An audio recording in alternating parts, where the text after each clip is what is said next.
I know that you spoke to Kevin Warren after this letter came out. What more can you tell us about your conversation? He conceded that he could have done a better job communicating. And I think that was one of the biggest issues that coaches had, and where their anger stemmed from was the trickle-down effect from the conference level down to their level, because they had to look in their players' eyes and answer questions that they had, and they couldn't do it because they didn't have answers. And Kevin Warren told me that he needs to do a better job communicating with his athletic directors, his coaches, administrators. And that was the one thing when I said, if you could go back and do it all over again, would you do anything differently? He said, we would make the exact same decision, but if I could do it again, I would do a better job with the communication of it. Yeah, did you get the sense that they have been taken by surprise at the reaction to this from players, from families, from, it feels so many different places. The reaction to this has been stronger than I would have expected and different from what I expected. Did you get the sense they've been taken by surprise?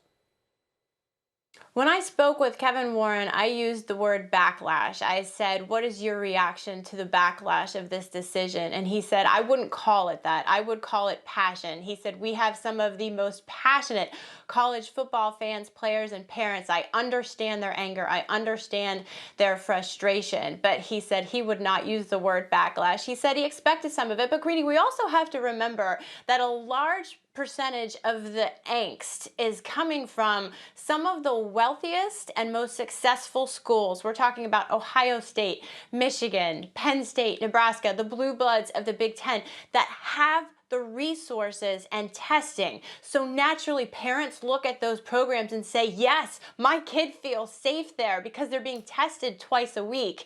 So does everybody have those resources? Kevin Warren says that's part of the problem. We're concerned about testing availability from campus to campus throughout the entire geographic footprint of the Big Ten. Yeah, so there really are two pieces of this as I bring Desmond and Paul back into the conversation. Des, there's the decision itself, and then there's the way it has been communicated and reacted to. We dealt earlier with that part of it. Let's talk about the decision itself.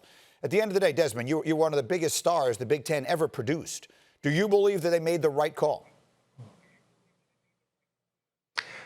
Greeny, I really do. I support the decision. When you look at the medical information, you look at the statistics, you look at the numbers. I tell you what, and I can see this coming because don't forget, before this decision came down the pipeline, there were rumors about it because the MAC made the same exact decision. When you look at it geographically, the MAC, those schools are in the same region, the same part of the country as the Big Ten schools. And the MAC made that decision based on overwhelming evidence that they got from their medical experts. So if you just connect the dots, there was going to be a strong chance that the medical experts in the same exact region, they were going to give the same reports to Kevin Warren in the Big Ten, to the Big Ten presidents and chancellors, and that they were going to have to make that same exact decision. So I do think that the safety and health of the student athletes is the primary goal, and is the thing that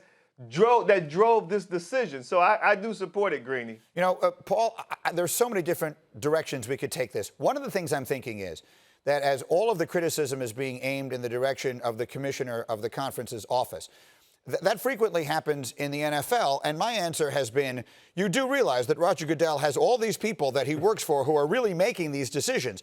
So is any of the criticism, if you will, being aimed, pardon me, at Warren, isn't that really based upon decisions that other people are making that he's just sort of communicating and now answering for? There's no question that that is correct. The presidents make these calls. The commissioner is the ambassador. And that's really, I think, where most of the criticism is coming. Kevin Warren is a lawyer, and he's trying to argue every point, even with what Heather said there a minute ago. He wouldn't call it a backlash. Of course it's a backlash. Quit quibbling over the language and just admit that the conference needs to move on. And I think what the most important thing he said yesterday was, we're not having a fall season. That ended the rumor mill and the blogosphere. The one thing that I think he could have done a better job is personalizing the story. For this reason, Greeny, His son plays at Mississippi State, and it would have been a nice moment for him to say, listen, I'm conflicted by this. My son wants to play football, and he right now he may play football. He broached it, but there's such a great story there to show the anguish on this man, Kevin Warren, and that's where I think he missed a little bit. The other part of this that I wonder as I sit here, Paul, how will we decide if they were right? Like, I think there will be people who will say, if the SEC plays and the ACC plays and the Big 12 plays, people will say, see, the Big 10 was wrong.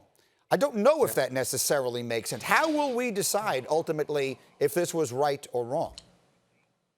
It's like everything else in sports. It's the scoreboard, Greeny. And if we get to September 26th and maybe to the end of the season, it's going to look very bad for the Big 10.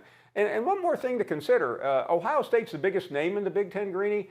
In Ohio, the governor, Mike DeWine, announced the other day they're playing high school football. They're playing football at Cincinnati. And it just looks so contradictory that the Ohio State University is not playing football, and football is going on all across that state. So Desmond, let me leave it with you with this question, and that is, if they do wind up playing in the other conferences and they go forward and they have what could be described as some semblance of a successful season, what do you think ultimately the impact of that will be in the long run on the Big Ten?